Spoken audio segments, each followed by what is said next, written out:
Hello there. Welcome to my discussion on evaluating business performance. Today we're going to talk about evaluating a business performance using the current ratio. Our goal today is to understand that the current ratio is a way to measure a business liquidity, or another way to say that is a way to measure a business ability to pay its current debts as they come due.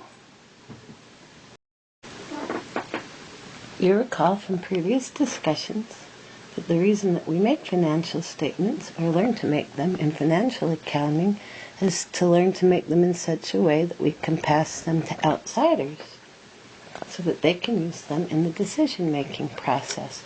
And the current ratio gives those decision makers yet another tool. The formula is current assets over current liabilities. And I usually shortcut it, but for this discussion I'll write it out. We take a business's current assets in the numerator and then divide that by current liabilities in the denominator. And this gives you a ratio.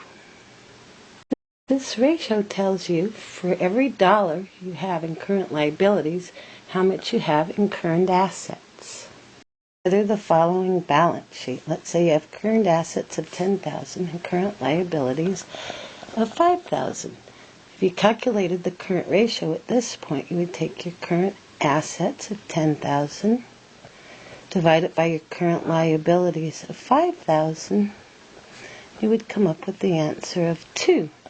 And you would say it's 2 to 1. Or maybe you'd write it like this: for every dollar,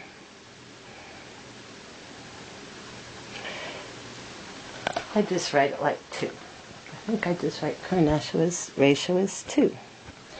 Let's leave it there so it doesn't get confusing.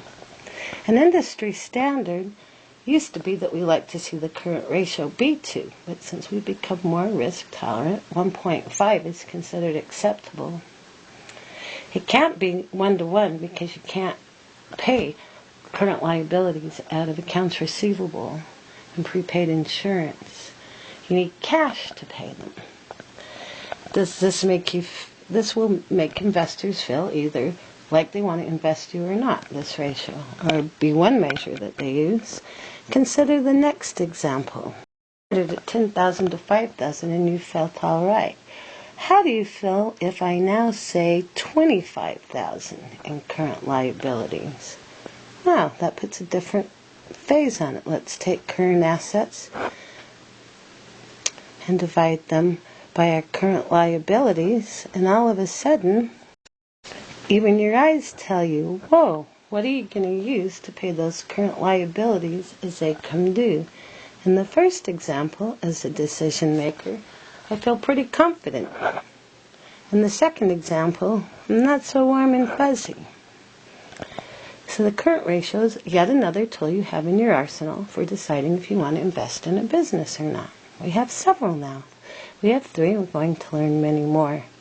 And remember, a ratio done by itself is just a number at a point in time. Where you get your real strength from them is in trend analysis, where you look at several years in a row, maybe 2010, 2011, 2012, and 2013, and say, I think it's getting weaker, or I think it's getting stronger. And then another good tool is comparison. So you compare yourself with your industry. Are you doing better than your industry, or not quite as good? If your current ratio for 2010 was 2, in 2011 and 2, in 2012 and 2, in 2013 was 2, you'd say, well, I'm pretty stable. Your trend is to be stable and to be very liquid.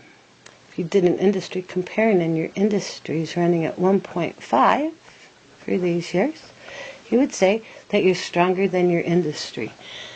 Now, a current ratio too high might mean missed opportunities of investing in your money in places you'll earn a greater return than a checking account or savings account or marketable securities.